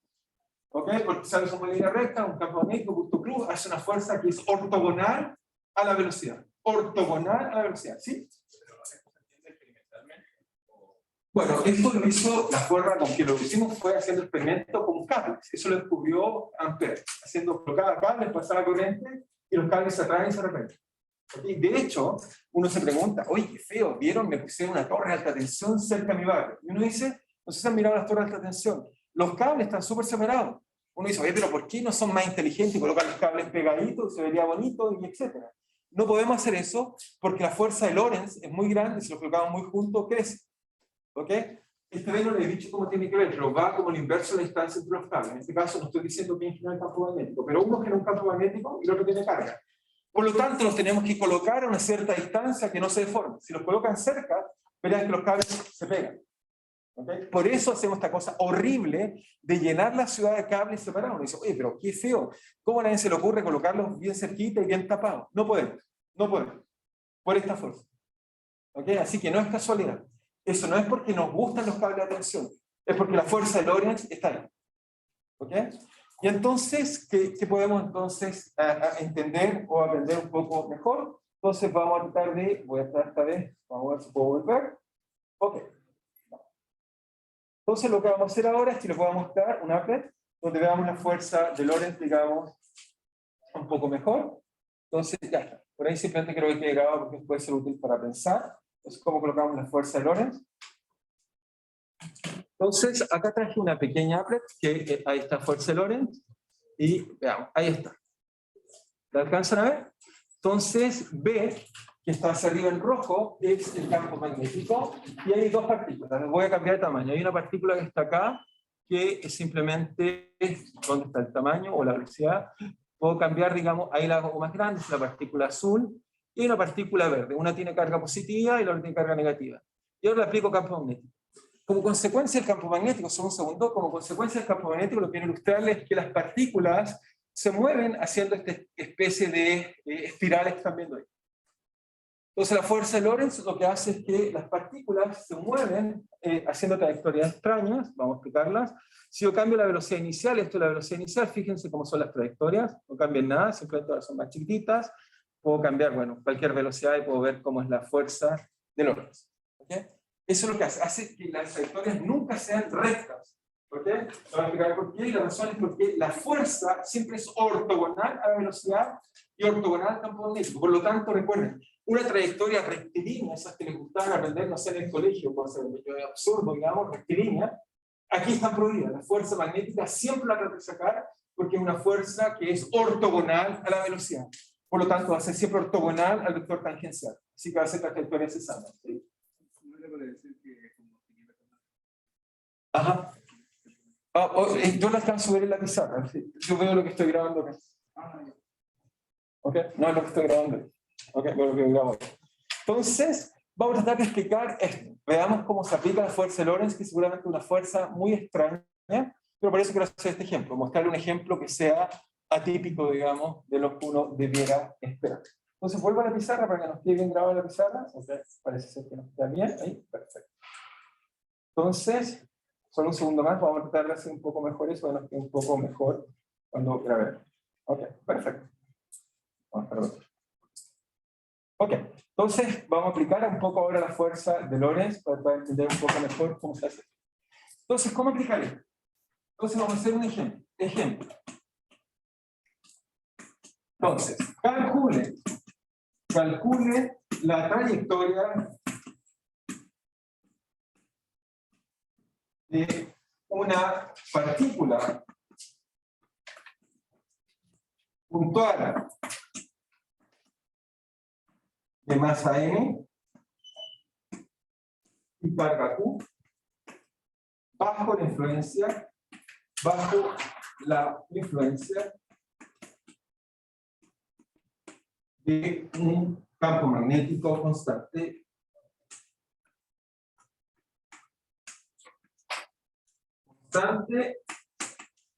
llamémoslo como es constante, lo que yo en la dirección que me dé la gana, B igual a B0 en la dirección Z unitario, donde Z unitario hace la dirección la cual voy a colocar en campo magnético. ¿Ok? Simplemente vamos a colocar una partícula, nos preguntamos, le colocamos un campo magnético y nos preguntamos si podemos explicar esas trayectorias que estamos viendo ahí. ¿Ok? ¿Sí? La fuerza de Lorentz. ¿Sí? Como la fuerza de Lorentz depende de la velocidad. ¿Sí? No sé. Solo Solo se puede observar la fuerza de Lorentz y no la gravedad. la gravedad sí la podemos observar, ¿cómo no? Me refiero. La gravedad va a cambiar la velocidad y por lo tanto va a cambiar la fuerza de Lorentz. Sí, por supuesto. Depende de la velocidad. Pero Es la gracia. ¿no se pueden separar los fenómenos? No. O sea, todas las otras fuerzas que han estudiado hasta ahora dependen solo de la posición. Esta es de las pocas que depende de la velocidad. Por eso la hace ser muy interesante. ¿Okay? Por eso la hace ser divertida. Porque hace cosas inesperadas. Lo voy a tratar de resolver. Ya veamos cómo se puede operar. Pero efectivamente, como tú dices, si la fuerza cambia la velocidad, la fuerza de Lorentz le va a cambiar la trayectoria. Inmediatamente. Y si cambia trayectoria, cambia la velocidad. Y por lo tanto también cambia la dirección de la fuerza de Lorentz. A cada rato está cambiando la velocidad y la fuerza, la velocidad y la fuerza. Eso hace que las trayectorias, si la miras, hacen este tipo de órbitas que ves ahí, como esa que está ahí, puede ser la que sea más grande, hace que tengamos órbitas, digamos, como esa. Órbitas así. ¿Por qué? Porque todo el tiempo tiene que estar cambiando la dirección. ¿Ok? Así que entretenido. Por eso la vamos a estar resolviendo. Ahora, fuerzas de Lorentz, uno dice, pero yo nunca he visto trayectorias así en mi vida. O sea, yo lanzo una pelota de tenis, una pelota de fútbol, y jamás se pueden hacer eso. Imagínense, sería maravilloso hacer un gol que la pelota va así, el arquero, imagínense cómo tendría que resolver el problema. ¿Ok? Pero esta fuerza la usamos un montón en los aceleradores de partículas. Es así como hacemos física de partículas, hacemos grandes aceleradores que son imanes gigantescos. Imanes que el radio del imán típicamente son como 20 y tantos kilómetros. Imanes que cruzan países, por ejemplo el CERN, que tenemos uno de los aceleradores de partículas más grandes, tiene 25 kilómetros de radio. ¿Ok? Y lo que hacemos es que colocamos unos imanes gigantescos, con bobinas, hacemos los super imanes más grandes que tenemos, y eso hace que las partículas las podamos acelerar, y pegarse de cabeza unas con otras y romperse. Y así como descubrimos bien los quarks, y descubrimos las partículas que está constituida la materia. ¿Okay? Así que no es que no hagamos cosas importantes, esta fuerza es fundamental para el estudio y la formación de la materia. ¿Okay? Así que no es un juego, realmente lo que vamos a resolver nos permite hacer cosas como entender más profundamente la materia. Entonces, veamos qué hace eso. De hecho, la Tierra tiene un campo magnético. De hecho, alguien dice, bueno, cuando viene una partícula del Sol, por ejemplo, ¿cómo me llega a la cabeza? En seguir el campo magnético, verían que sigue la línea de campo magnético así. ¿Okay? Gracias a esta fuerza de Lorentz, y gracias a eso nos protege. Si no tuviéramos campo magnético, ninguno de los que está aquí estaríamos sentados, estaríamos todos muertos de cáncer. ¿Okay? Sistemáticamente el Sol nos tira muchas partículas malas que entran por los polos gracias al campo magnético. Tenemos un escudo que nos protege, que hace que las partículas sigan estas líneas de campo, por suerte. Sin campo magnético, no es que los navegantes se perderían, nos perderíamos todos porque nos estaríamos llenos de radiación. ¿Okay? Así que nos sirve un montón la fuerza de Lorentz. Entonces, ¿cómo aplicar esta fuerza tan extraña que acabamos de escribir ahí? Bueno, primero que nada depende de la velocidad. Entonces, uno, primero que nada diría, ok, tenemos un sistema de coordenadas, supongamos que Z es hacia arriba, coloquemos el campo magnético hacia arriba, porque es más fácil, va hacia allá y llena todo el espacio. En todos los puntos del espacio hay un B que apunta hacia arriba, de tal forma que es B0, la intensidad de la dirección Z unitaria. ¿Ok? Colocamos nuestra partícula por acá, y nuestra partícula tiene masa m, tiene carga q, y por supuesto tiene otras cosas, tiene un vector posición r, también tiene una velocidad v, y tiene también una aceleración a. ¿Ok? ¿Estamos de acuerdo? ¿Estamos de acuerdo? ¿Sí? ¿Estamos bien hasta ahí? Donde r, por ahora por simplicidad, lo podemos escribir en coordenadas cartesianas, simplemente x unitario, y unitario, z unitario. La velocidad es simplemente x punto en x unitario más y punto en unitario más z punto en z unitario. La aceleración es simplemente x 2 puntos en x unitario más y 2 puntos por y unitario más z punto en z unitario. ¿Ok? Esa es nuestra aceleración y velocidad en coordenadas cartesianas. ¿Ok? ¿Estamos de acuerdo hasta ahí? Y ahora lo que tenemos que hacer es escribir las ecuaciones de movimiento e integrar. Con eso vamos a poder saber cómo es la trayectoria. Entonces, ¿cómo hacer la ecuación de movimiento? El primer problema que tenemos es que la fuerza es proporcional a B cruz Z. Perdón, B cruz B. V cruz B. ¿Ok? ¿Estamos de acuerdo? V cruz B. ¿Estamos bien? V de botar y B de bar. ¿Ok? V cruz B. Entonces eso nos queda X unitario, Z unitario, X punto, Y punto, Z punto, 0, 0 y B. ¿Estamos de acuerdo? El producto cruz es hacer este determinante usando los vectores arriba de base. ¿Estamos bien hasta ahí?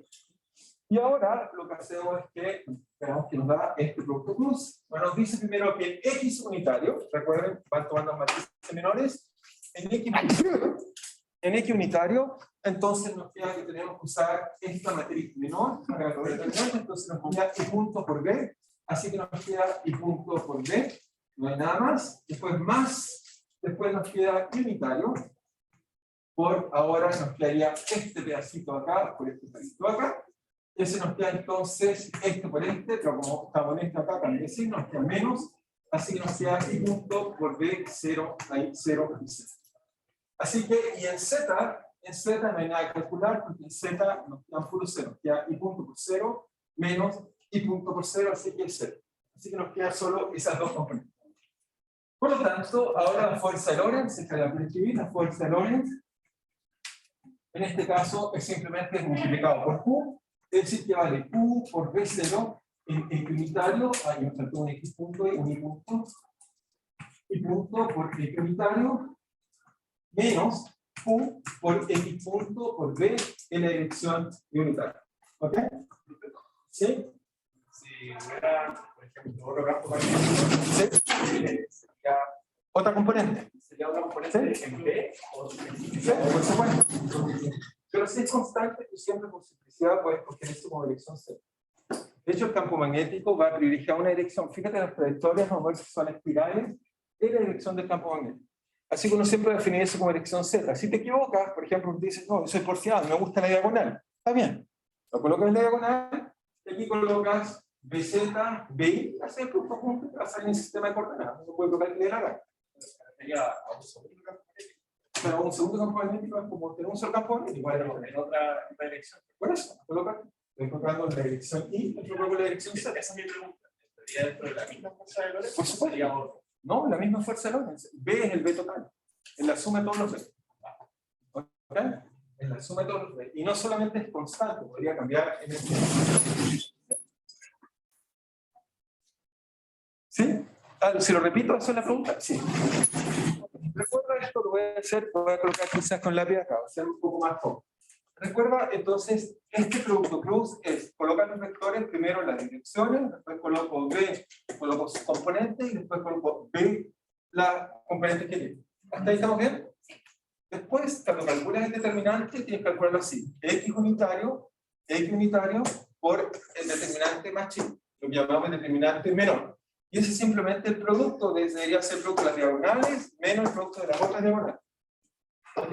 Eso fue lo que hizo. Entonces dice, X unitario sería I punto por B, y lo que me queda es 0 por Z, así que solo me queda I punto por B. Y después lo hago en I.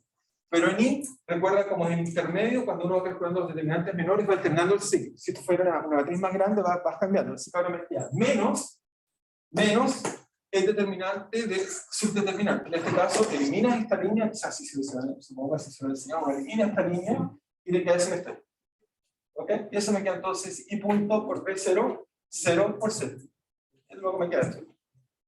¿Ok? ¿Estamos bien? ¿Está claro ahora? Entonces, ahora lo que nos queda es entonces calcular simplemente. Entonces, ¿qué nos queda hacer ahora? Entonces uno dice ahora, ya ocupamos la fuerza de, o sea, ocupamos la ecuación de Newton, la ecuación de dinámica. La ecuación de la dinámica nos diría que lo que tenemos que hacer es la masa, porque la masa es constante, por la aceleración, igual a la fuerza. La masa, por la aceleración, me daría que esto simplemente es x2 puntos en x unitario, más y2 puntos en y unitario, más z2 puntos en z unitario, igual a la fuerza, pero la fuerza la acabo de calcular. Vale, Q por B0 y 0 y punto en la dirección de x unitario, menos Q por B por X punto en la dirección y unitaria. Esa es la fuerza. Ahí escribí la ecuación de Newton en forma vectorial, ¿sí? No coloqué peso, porque estoy pensando en una partícula que está en el espacio, ¿sí? Yo puedo colocar el peso si quieres también, pero por ahora no lo voy a colocar. El peso lo único que haría es que me agregaría una componente menos mgz. Esa sería una buena pregunta por un ejercicio. ¿Ok? Ok, lo hice en el auxiliar. Qué bueno. Bueno, entonces voy a ir más rápido si hice en el auxiliar. Pero este ejemplo me gusta porque no enseñan cosas. Pero está bien. Está bien. Agradezco que me digas. No importa. Igual me parece importante la fuerza de Lorentz. No crean que no. ¿Por qué me importa esta fuerza que la aprendan? Porque es de las pocas fuerzas que tiene velocidad. ¿Ok? Es una fuerza fundamental en ese aspecto. Ok, entonces, como ya lo hicieron, entonces voy más rápido y trato de explicar. Entonces, fíjense, lo que dice esto es que dos vectores son iguales, sí o sí, componente a componente son iguales. ¿Ok?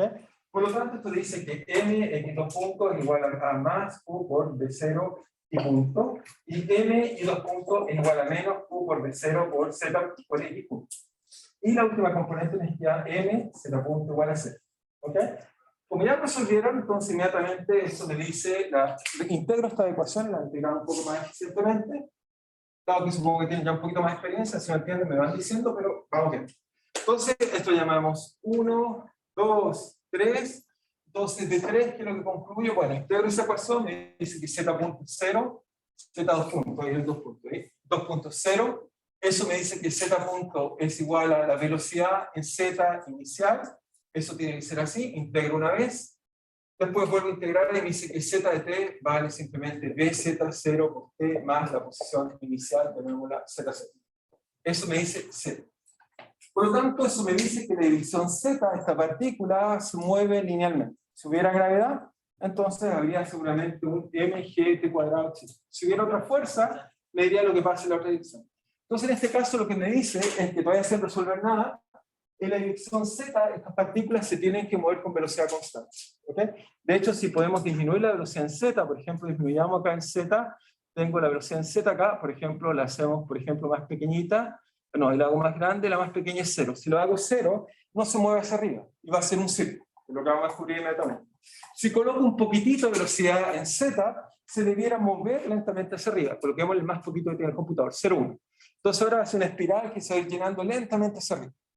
¿Ok? Si vemos, ahora va a ser una espiral que está subiendo. De hecho, la están viendo cómo está subiendo. ¿La ven, no? Se espera un poco a ir viendo cómo sube. Así que esta parte es trivial. Ahora las otras, como alguien dijo bien, como saben, entonces, ¿cómo resuelvo esta ecuación de acá? Pues la forma astuta de hacer esto es que en vez de escribirlo en x, uno lo escribe en velocidad, y me queda m de punto x igual a q por d y medio. Después me queda b, m, b y punto igual a q menos q por b de z. ¿Ok?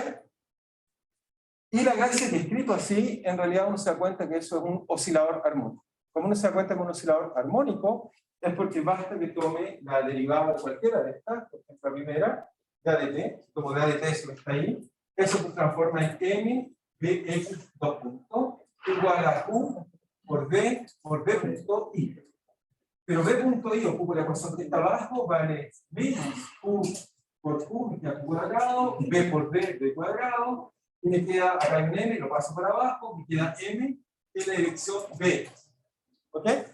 Y eso que está ahí, porque es un oscilador, porque ahora me queda, fíjense, la masa por x2 puntos igual a algo lineal a la misma variable, ley de Hooke. Así que me dice inmediatamente que las soluciones van a ser un oscilador. ¿Ok? Eso me dice en 2 segundos que es un oscilador, ¿sí?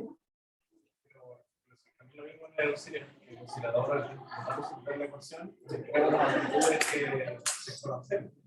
Pero, ¿qué amplitudes desconoce? No, hay que calcularlas, son las condiciones iniciales. Resolver esa ecuación diferencial, calcular una constante A o B. Fíjate, la simulación requiero velocidad inicial, requiero posición inicial, requiero datos, cargas, requiero datos, si no, no resuelvo el problema. Veamos cuáles requiero. Entonces, llegamos a esta ecuación, ¿sí? La ecuación auxiliar, entonces simplemente voy a ir un poco más rápido resolviendo esa ecuación. ¿Ok? Y como yo espero, ¿quién era que me alegaba el tiempo? Yo espero que entonces vaya más rápido en el sentido que uno se va aprendiendo mejor a resolver las ecuaciones y creo que uno puede ser más eficiente para integrar ecuaciones. ¿Ok? Uno ocupa analogías, esa es la gracia. Entonces, ¿qué es lo que obtengo con eso? Bueno, obtengo que la ecuación para entonces el oscilador vale B, velocidad X, 2 puntos igual a menos la carga al cuadrado, por el campo magnético al cuadrado, partido por la masa al cuadrado, por B. Solución, trivial, solución, es simplemente ¿qué función derivada 2 veces igual a sí misma? La única función que deriva 2 veces igual a sí misma son las exponenciales, ¿ok? Reales o imaginarias. Es decir, exponencial de i, cualquier cosa, número entero, también me queda que son proporcionales. Así que con eso tenemos dos posibilidades. O son combinaciones de exponenciales reales, o son combinaciones de exponenciales imaginarias. Las combinaciones exponenciales reales forman las que llamamos funciones hipergeométricas. O sea, las funciones hiperbólicas, coseno, seno hiperbólico, tangente hiperbólica. Las combinaciones de funciones exponenciales imaginarias nos dan funciones trigonométricas. ¿Ok? Entonces, en este caso, por supuesto, lo hacemos mentalmente, nos dice que b de x, para que me dé esto, tiene que haber una amplitud arbitraria, contada por las funciones iniciales, seno de algo, que me dé esto de esta capa, no se tiene que ser la raíz cuadrada de eso está ahí, y eso multiplicado por t más t0. Chequemos mentalmente que eso es correcto. ¿Por qué eso es correcto? Porque si derivo una vez el seno se transforma en coseno. Si lo vuelvo a derivar se transforma en seno. Así que tenemos seno, seno. Cada vez que lo derivo, tira para afuera el prefactor que acompaña el tiempo. ¿Ok? Regla de la cadena. Así que si lo tiro una vez me va a tirar un q por b partido por m. Si lo derivo 2 veces me va a tirar un q cuadrado, b cuadrado partido por m cuadrado, y el que está arriba. El signo menos, uno dice, ¿dónde saco el signo menos? Cuando son funciones reales, como exponenciales, cada vez que derivo, solo baja el prefactor, así que un número al cuadrado. Así que eso tiene que ser positivo. porque baja el número que está arriba de la exponencial al cuadrado.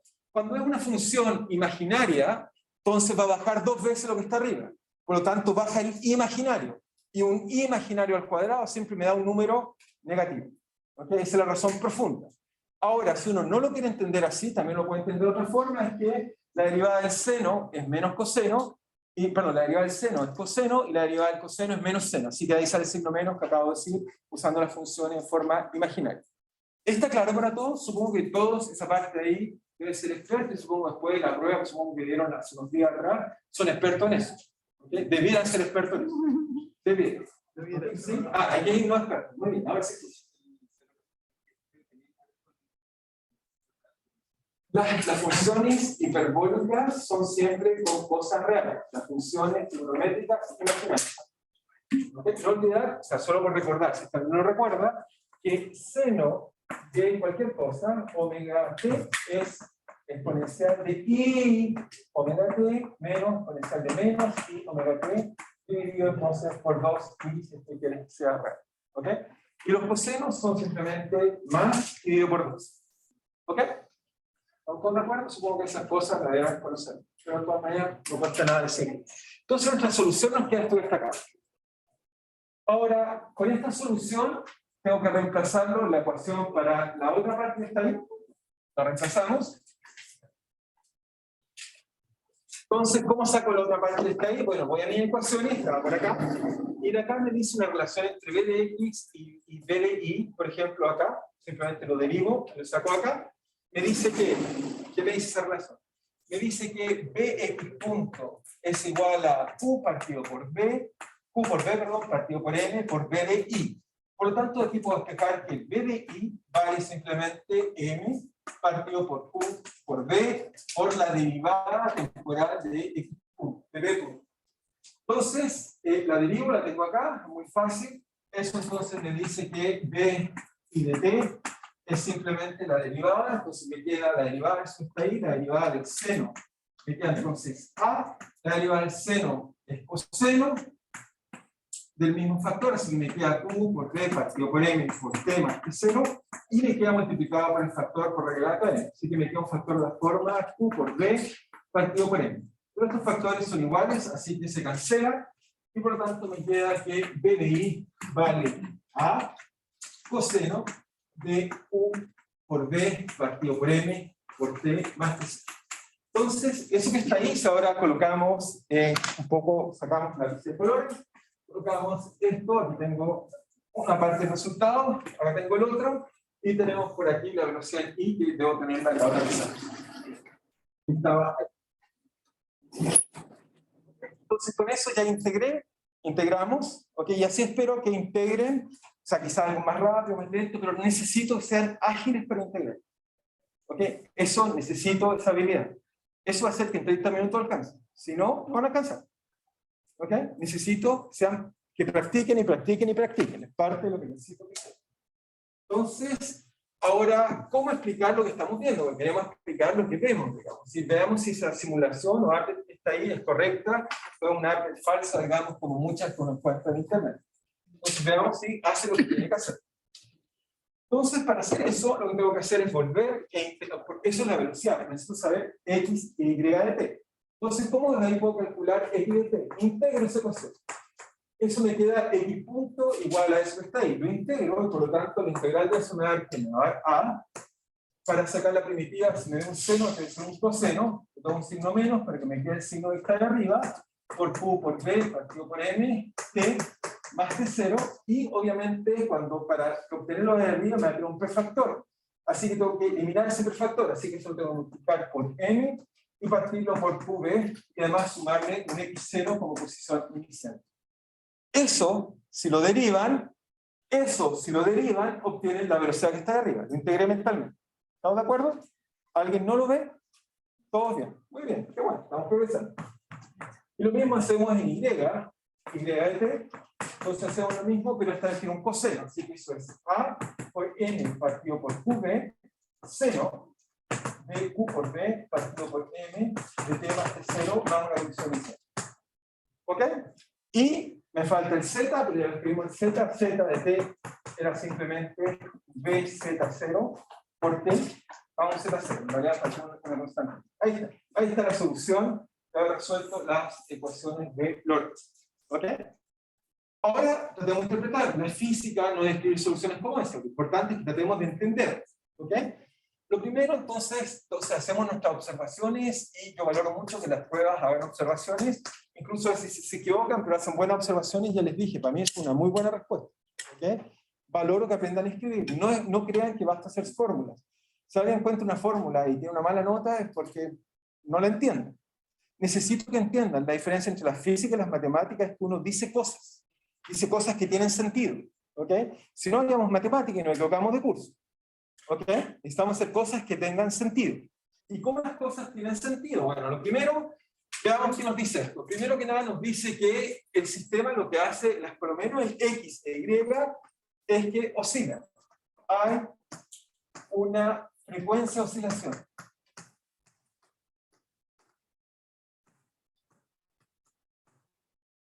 Esta frecuencia de oscilación se escribe como Q por V partido por N. ¿Ok? Efectivamente, si uno coloca las unidades, pero bueno, no conocen campo magnético, se miden en distintas unidades. Tesla es la unidad oficial del sistema MKS, kilogramos, Coulomb. Si uno mide eso, efectivamente nos da que eso está en unidades de Hertz. ¿Ok? Esta frecuencia, una frecuencia famosa, se llama Larmor, que la persona que la estudia. O la mide. Larmor. ¿Ok? Esta frecuencia me dice que si yo aumento la carga, la frecuencia tiene que ser mayor. Si yo aumento el campo magnético, la frecuencia es mayor. Si yo aumento la inercia, la frecuencia es menor. Veamos si la simulación es correcta. Aquí tengo la carga, vale 1. Pregunta, ¿qué se imaginan si la muevo hacia la izquierda? Aumento la frecuencia. ¿Cómo se imaginan que le va a pasar a la carga? ¿Va a ir más rápido? Muy bien, alguien dice así. Veamos si es cierto. Veamos si es cierto. Voy a aumentarla hacia acá. Va más rápido. ¿Estamos de acuerdo? Y lo que diríamos es que además es lineal. Diríamos que además es lineal. Es decir, que si lo aumento al doble, la frecuencia debe ser el doble. Estamos bien. Así que por ahora diríamos que parece que esto que hicieron ahí está bien. No está tan mal. Si yo, por ejemplo, ahora aumento la masa, veamos si tengo la masa, si aumento la masa debería ir más lento. ¿Ok? Efectivamente va más lento. Sé que eso está bien. Entonces me dice que la frecuencia crece con la carga, crece con el campo magnético e inversamente proporcional a la masa. Primera cosa. ¿Ok? Todo bien hasta ahí. Eso supongo, uno debería colocar eso en palabras. ¿Ok? Pero vamos a ir analizando la solución. Pero uno colocaría eso. Lo siguiente es que uno quisiera saber cuál es el lugar geométrico que está haciendo el sistema. ¿Cuál es el lugar geométrico en el cual el sistema lo estamos viendo avanzar? ¿Ok? Entonces, ¿cómo explicar esas bonitas espirales que vemos ahí? Entonces, para hacer eso, fíjense lo que voy a hacer. Para hacer eso es, fíjense, tomo X de T. Le resto XZ. Lo paso hacia acá. Después lo llevo al cuadrado. Después le sumo I de T. Le resto I0. Y lo llevo al cuadrado. Si hago esa operación, el X0 lo pasa hacia acá, el I0 lo pasa hacia acá, lo elevé al cuadrado y lo elevé al cuadrado. Si hago eso y lo sumo, me queda coseno cuadrado más seno cuadrado. 1. Por lo tanto, me da la suma del cuadrado sobre este ahí, y eso me da entonces a cuadrado, m cuadrado, partido por q al cuadrado. ¿Sí? Entonces, me dice cuál es el lugar geométrico que satisface que x menos x0 al cuadrado más y menos y0 al cuadrado. ¿Cuál es el lugar geométrico que satisface esa ley? ¿Cuál es el lugar geométrico? Puedo levantar la mano, si hay que levantar, sí, allá atrás. Una circunferencia. Así que nos dice que la trayectoria tiene que ser una circunferencia, y lo que hace el computador ahí arriba es que nos proyecta la circunferencia mirada desde arriba. ¿Ok? Pero el sistema tiene z, no se olviden, tenemos z de t. Por lo tanto, la trayectoria que hace una partícula como esa que está ahí, ahora la podemos dibujar, ya tenemos todo, sabemos que en el plano, entonces en el plano, ¿cómo se llama? Solo hago la figura y vamos a terminar, pero no, déjenme hacer la figura. Entonces, en el plano XY hace una circunferencia. Pregunta, ¿quién determina el radio? ¿Qué determina el radio? Si uno mira M, Q y D y A. A es la condición inicial. Si el A, si es que no me da una buena condición inicial, no necesariamente un círculo. Necesito que me dé una condición inicial para que tenga un A. Eso está determinado por la velocidad inicial y la velocidad tanto en X y en Y determina el A, condición inicial. Entonces, esto lo que hace es que si ahora lo dibujamos, colocamos X, e Y y Z, lo que tenemos que en el plano, acá abajo tiene que hacer un círculo, pero se mueve en Z de manera constante, así que tiene que hacer una trayectoria así. No hay otra forma que sea así. Y eso es lo que está haciendo el sistema. ¿Ok? Exactamente eso lo está haciendo. ¿Sí? ¿Podría extenderse la idea a cuando trabajamos con cualquier objeto? Pasa mucho más rápido la captura, pero como el centro de masa. ¿Sí? También podríamos calcular. Vamos a discutir el centro de masa, pero imagínate ahora, imagínense una galaxia entera. Y esa galaxia está bajo el efecto de un campo magnético. El centro de masa haría esto. Y el sistema entero lo que haría es algo así. ¿Ok? Sí, todo haría una espiral. ¿Ok? ¿Cuál sería tan grande? Si sería muy grande, ¿qué sería qué? Sería muy grande. ¿Sería qué? No escuché la última palabra. Sería muy denso. No, no necesariamente, tiene que ver con las cargas. Si no hay cargas, no, pero si está cargado, se puede ser rápido. ¿Ok? Tiene que ver con las cargas. Ok, ¿sí una pregunta más ahí?